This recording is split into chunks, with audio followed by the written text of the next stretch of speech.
Bonjour, je m'appelle Christophe Derrien, directeur général des Amis de la Montagne. Dans le cadre des élections municipales 2025, j'ai rencontré les 3 principaux candidats à la mairie de Montréal pour leur poser des questions sur les priorités et les enjeux du Mont-Royal, mais aussi sur leur vision pour l'avenir de la montagne. 3 candidats, 5 questions et 1 minute pour convaincre. Parlons protection écologique, climat et éducation. Comment votre parti agira-t-il pour protéger le Mont-Royal, l'adapter au changement climatique et en faire un lieu d'éducation et de sensibilisation pour tous? Bien, merci Christophe pour cette invitation. Merci aux Amis de la Montagne. Je rappelle peut-être aux gens que Projet Montréal, on est un parti qui est progressiste et écologiste. Donc pour nous, évidemment, l'environnement, c'est un sujet qui nous tient à cœur, même si c'est moins à la mode, on en discute moins ces temps-ci. Pour nous, c'est dans notre ADN, c'est dans nos valeurs profondes. L'environnement, c'est essentiel.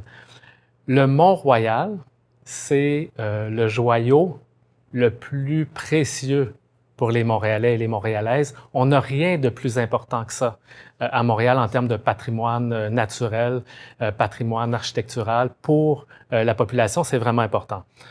Et les gens aiment le Mont-Royal, sont attachés au Mont-Royal, les Montréalais. Et on le voit avec 7,5 millions de visiteurs, je pense que vous êtes rendus. Donc, il y a de plus en plus de gens. Depuis la pandémie, il y a encore plus de monde. Donc, il faut en prendre soin. On sait que l'augmentation des visiteurs, ça fait une pression aussi sur la biodiversité. Il y a des sentiers informels qui se tracent. Donc, il faut vraiment intervenir pour protéger ce joyau précieux. Et moi, j'ai des propositions à vous faire. Donc, je m'engage à ce qu'on renaturalise les sentiers informels pour qu'on protège la biodiversité.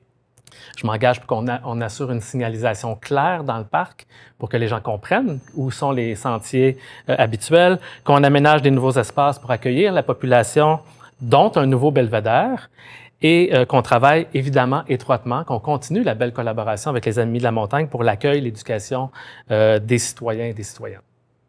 Bien, la première chose que je veux dire, c'est que moi, je trouve ça vraiment incroyable d'être ici parce que quand on s'est rencontrés la première fois, je t'avais raconté mon histoire personnelle avec le Mont-Royal. Puis je pense que ce qui est quand même incroyable, c'est que tous les Montréalais ont une histoire avec le Mont-Royal.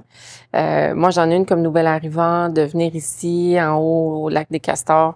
Puis je trouve ça quand même incroyable qu'après, maintenant, moi, presque 40 ans, presque 43 ans, je retrouve un site qui était comme ça.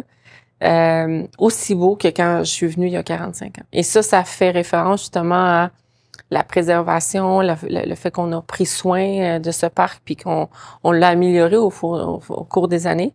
Puis ça dit beaucoup sur l'importance que les Montréalais accordent au Mont-Royal. Je pense qu'il n'y a pas beaucoup de gens, même moi la première, à un moment donné de ma vie, je ne savais même pas que c'est le même architecte qui a fait le Central Park à New York qui fait le Mont-Royal. Je pense qu'aujourd'hui, il y a beaucoup de Montréal qui savent pas encore, ils savent même pas cette information-là. Puis pas parce qu'on veut être fier, mais juste parce que ça démontre à quel point on a un joyau vert, un poumon vert à Montréal, puis qu'il faut absolument le préserver. Merci pour la question. Juste aussi de prendre 1 minute pour me présenter. Donc, je suis quelqu'un qui était très, très motivé, je suis encore, par l'écologie et l'environnement. C'est pour ça que je me suis lancé dans le monde politique comme militant, comme jeune militant, c'est l'environnement au cours de mes enjeux principaux. Puis, regarde, pour la montagne, c'est clair pour moi que on voit la pression. C'est populaire pour une bonne raison. C'est un immense parc, c'est le poumon de Montréal-Centre, c'est un joyau, c'est une icône. Donc, on voit la pression des gens qui veulent faire toutes sortes de sports ici, veulent faire des sentiers un peu improvisés, malheureusement, qui endommagent le parc. Il faut aller de l'avant avec le plan d'investissement pour la montagne.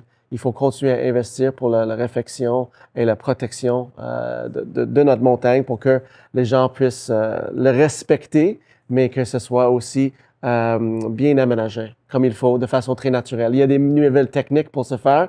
Je pense qu'il faut miser sur ces nouvelles techniques. Et d'ailleurs, je pense vraiment que ça va prendre effectivement une concertation avec les partenaires pour savoir comment on peut mieux passer le message à la population en général pour respecter la montagne. Parce que oui, plus en plus de gens viennent, des touristes, des Montréalais, des gens des régions montréalaises qui veulent venir voir la montagne. Mais effectivement, c'est un écosystème très sensible et les services écosystémiques que ça offre à la biodiversité, à l'écosystème local, c'est hyper important de la protéger. Merci aux 3 candidats d'avoir pris le temps d'échanger avec les Amis de la Montagne sur cet enjeu essentiel pour l'avenir du Mont-Royal. Cette capsule fait partie d'une série de 5 thématiques que nous avons abordées avec eux. Je vous invite à découvrir les autres vidéos sur nos réseaux sociaux et sur notre site web. Un grand merci d'avoir été à l'écoute et à très bientôt.